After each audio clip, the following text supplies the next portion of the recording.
সময় আবেলি 5:26 আমাৰ যাত্ৰা আৰম্ভ হৈছিল চাপৰমুখ ষ্টেচনৰ পৰা উজনিমুৱা কামৰূপ এক্সপ্ৰেছত।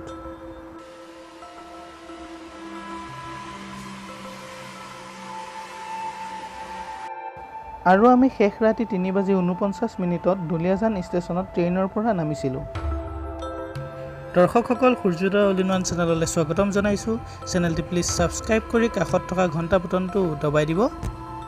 তেন্তে ব'লক আমি ভিডিঅ'টো আৰম্ভ কৰোঁ।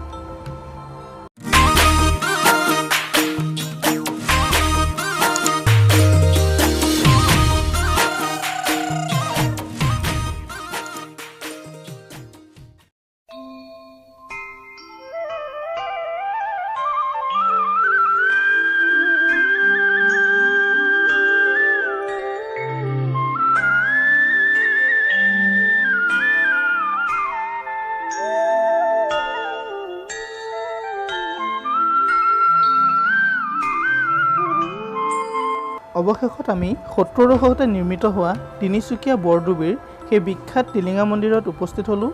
উপস্থিত হৈ পূজাৰ বাবে যি যি সামগ্ৰী লাগে সেই সামগ্ৰীবোৰ সন্মুখত থকা দোকানবোৰৰ পৰা লৈ ল'লোঁ। পৰিমাণটো কিমান? আপোনাৰ 135 হ'ব। 135 না? তিনিচুকীয়াৰ টিলিঙা মন্দিৰ ঠাইৰ নাম হ'ল বৰডুবি। বিচাৰি পাবা মনৰ মানুহ জ্বলালে চাকি গছি। তিনিচুকীয়াৰ টিলিঙা মন্দিৰ ঠাইৰ নাম হ'ল বৰডুবি। বিচাৰি পাবা মনৰ মানুহ জ্বলালে চাকি গছি। টিলিঙা মন্দিৰৰ মহিমা সঁচাকৈ অপাৰ। যি মনোবাঞ্ছা লৈ আপুনি ইয়াত টিলিঙা বান্ধে সেই মনোবাঞ্ছা পূৰ্ণ হয় বুলি এক বিশ্বাস আছে। প্ৰথমে আমি চাকি আৰু ধূপ জ্বলাই ল'লোঁ।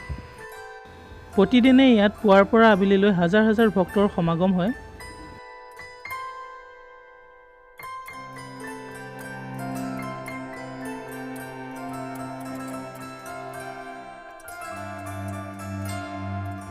ধূপ চাকি জ্বলোৱাৰ পাছত আমি নাৰিকলটো ভাঙিলোঁ।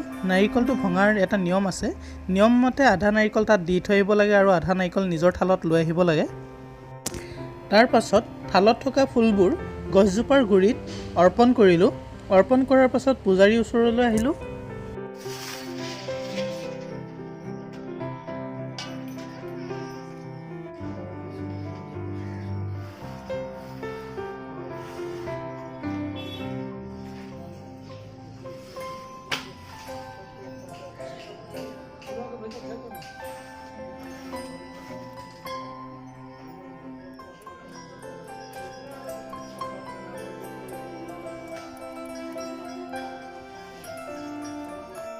পূজাৰীৰ ওচৰৰ পৰা আহি পূজাৰীয়ে আগ কৰি দিয়া ৰছীডাল আমি সেই মন্দিৰৰ খুঁটাত বান্ধিলোঁ।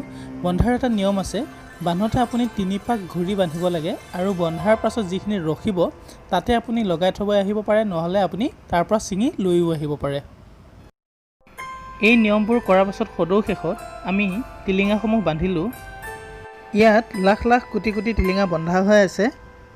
প্ৰতিদিনেই যে ইয়াত বহুত ভক্তৰ সমাগম হয় ইয়াৰ পৰাই অনুমান কৰিব পাৰি।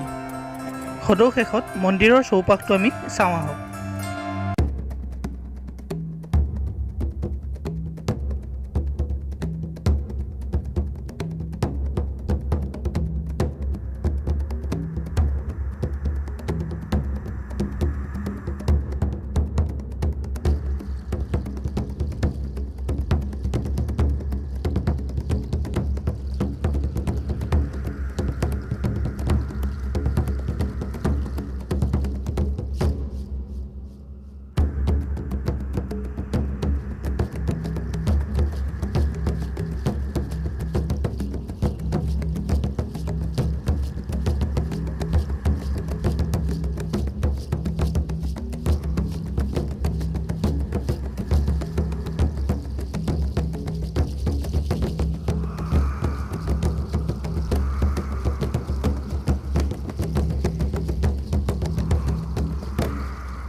দৰ্শকসকল, আজিলৈ ভিডিঅ'টো ইমানেই।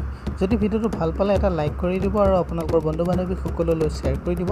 সূৰ্যোদয় অল ইন ওৱান চেনেলটো যদি এতিয়াও ছাবস্ক্ৰাইব কৰা নাই অনুগ্ৰহ কৰি চেনেলটো ছাবস্ক্ৰাইব কৰি কাষত থকা ঘণ্টা বটনটো দবাই দিব। ধন্যবাদ।